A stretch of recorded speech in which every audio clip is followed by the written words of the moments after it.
Molality. पुढची definition बघू मित्रांनो, मोलॅलिटी. मोलॅलिटी मोलॅलिटी तुम्ही कसं द्याल? एक मिनिट, आपल्याला एक्झाम्पल घ्यायचं राहून गेलं मागे.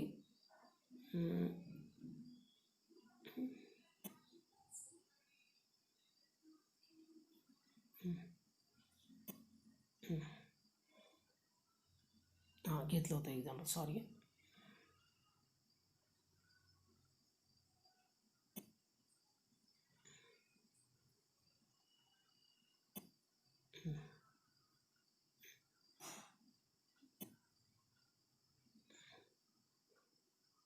मोलॅलिटी कशाने दाखवणार मित्रांनो? स्मॉल एमने. मोलॅलिटी कशाने दाखवणे? स्मॉल एमने. थोडासा फरक आहे मोलॅरिटीमध्ये आणि मोलॅलिटीमध्ये. कोणता फरक आहे बघा.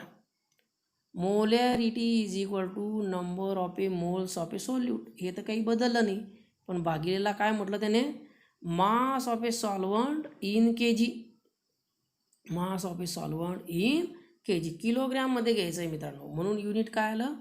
Moles per K G. Moles per K जी.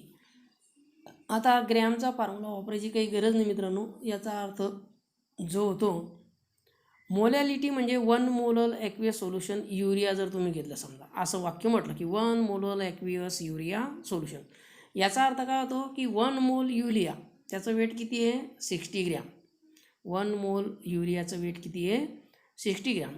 कशामध्ये प्रेझेंट आहे? Present in 1 K G. Present in 1 K G of water. 1000 gram म्हणू शकता, पण त्याच्यापेक्षा तुम्ही 1 के जी म्हणा. 1 के जी ऑफ वॉटर. तर असं तुम्ही दाखवू शकता इथे. आणि याची डेफिनेशन बघा मित्रांनो, तुम्ही वापरू शकता या पद्धतीने.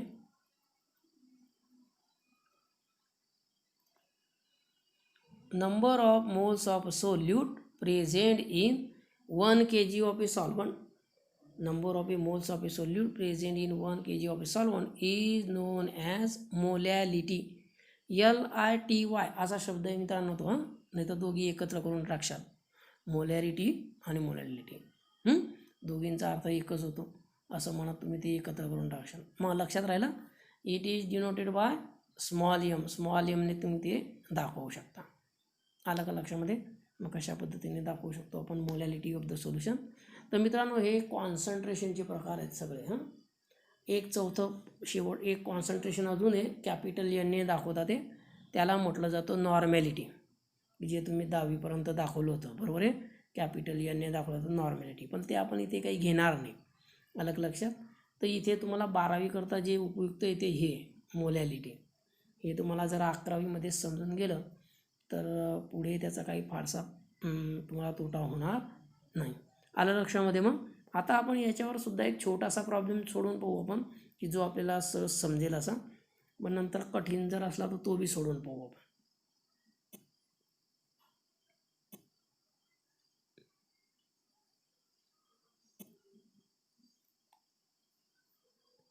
समजा असं विचारलं मित्रांनो, बघा,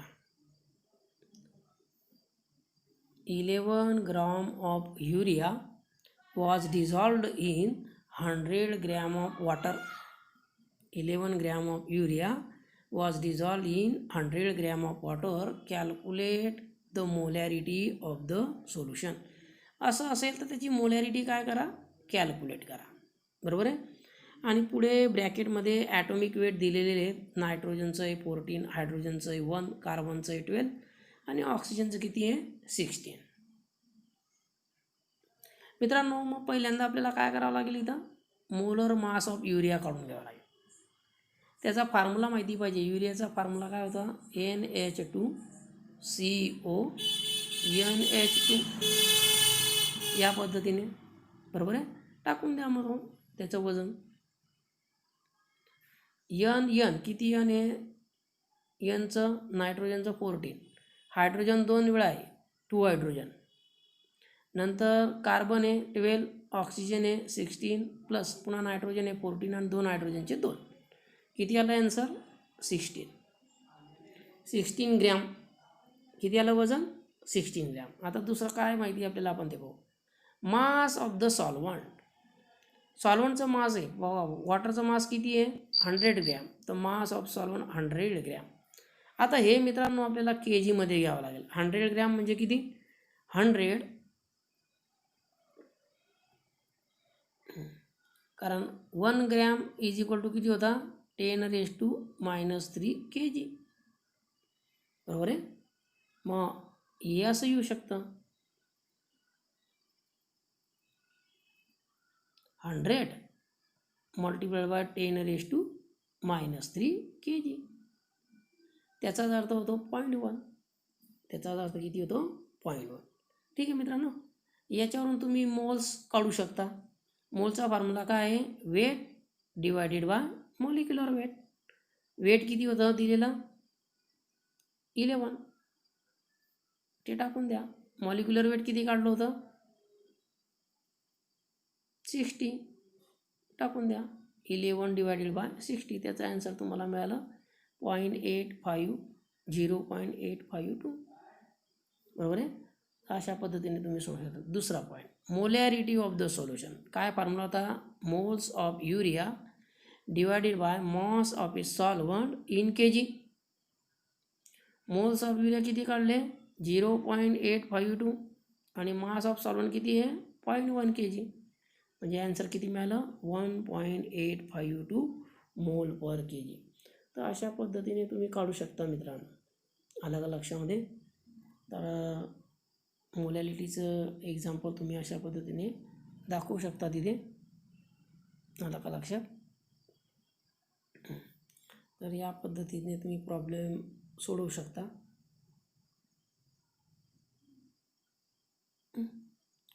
पुढचा पॉईंट पाहू मित्रांनो आपण, युजेस ऑफ ग्राफ.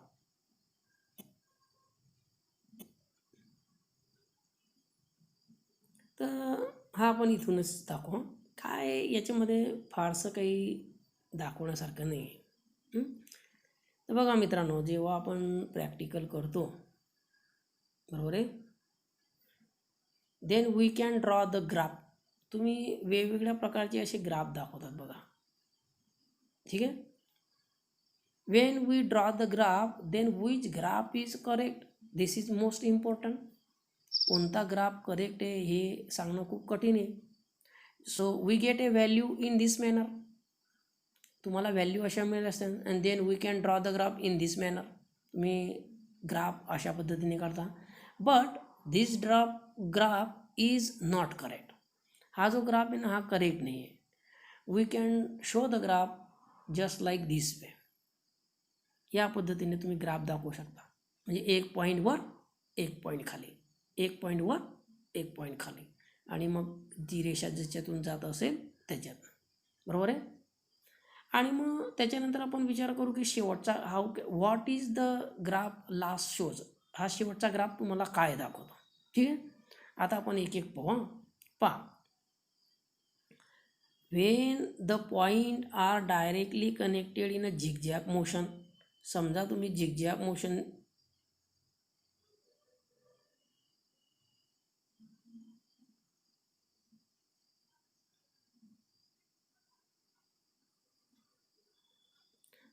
झिगझॅग मोशनने पॉईंट दाखवत आहे, बरोबर आहे, झिगझॅग मोशन आलं लक्षात. Then the graph result is away.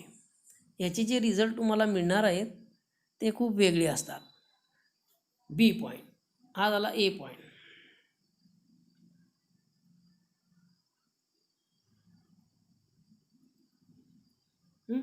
आता बी पॉईंट म्हणजे हा ग्राफ बी. आता बी पॉईंट काय दाखवतो, पी पॉईंट बघा. From this pattern not meaningfully it can be deduce a zigzag pattern riddle many types of errors. आता जर तुम्ही असं झिगझॅग दाखवसाल ना तर याच्यामध्ये एरर्स होतात, त्यामुळे हा बी बरोबर नाही. ठीक आहे, आता सी पॉईंट पाहू. सी पॉईंट हा ग्राफ, सी पॉईंटमध्ये काय होतं मित्रांनो, ए स्मूथ कर्व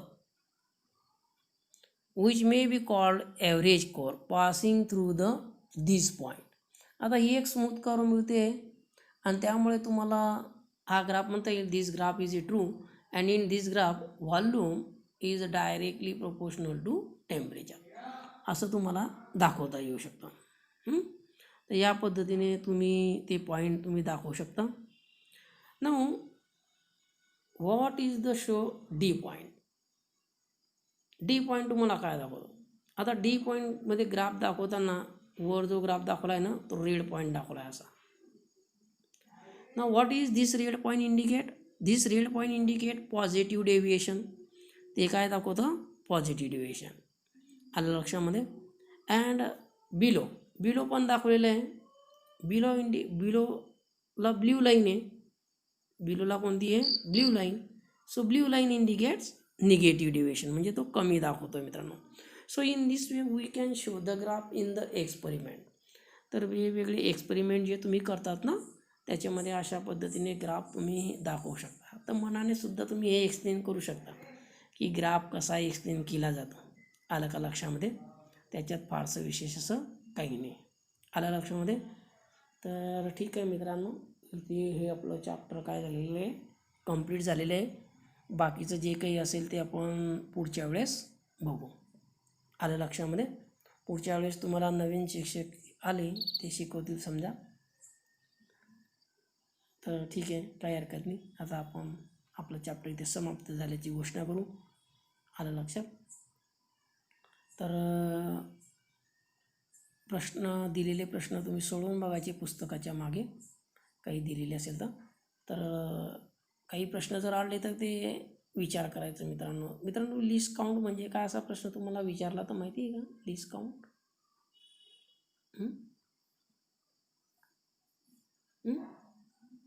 तर बघा फिजिक्समध्ये वर्नियर कॅलिपर असतं आणि वर्नियर कॅलिपरवर 0पासून तर 1पर्यंत गेले ना तर 10 रेषा असतात. 1 2 3 4 5 6 10 रेषा. म्हणून त्याचा लिस्ट काउंट घेतला जातो 1/10 म्हणजे किती 0.1.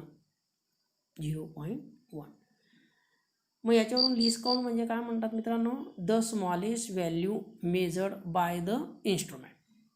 इन्स्ट्रुमेंट म्हणजे वर्नियर कॅलिपर जे तुम्ही वापरता त्याच्यावर. तर त्याला तुम्हाला म्हणता येईल लिस्ट काउंट. तर वर्नियर कॅलिपरची क्षमता 0.1 इतकी मोजण्याची असते. मला का लक्षामध्ये. तर वेगवेगळे इन्स्ट्रुमेंट असतात. तुम्हाला वर्नियर कॅलिपर आहे नंतर अजून दुसरं इन्स्ट्रुमेंट आहे की किती छोटं अंतर तुम्ही त्याच्यामध्ये मोजू शकता. तर अशा प्रकारचे काही प्रश्न असले तर त्याचे उत्तर तुम्हाला मिळवून घ्यावे लागतील. आलं लक्षात. कारण आपल्या पुस्तकात पण ते उत्तरं नसतात काही वेळेला. पुस्तक पूर्ण वाचून पण काढलं ना तर पुढे तो शब्द बी मिळत नाही आपल्याला लिस्ट काउंट असा. बरोबर आहे. तर त्यावेळेस काही सांगता येत नाही तर तो इकडून तिकडूनच मिळवून घ्यायचा. तर ठीक आहे बाकीचं आपण पुढच्या वेळेस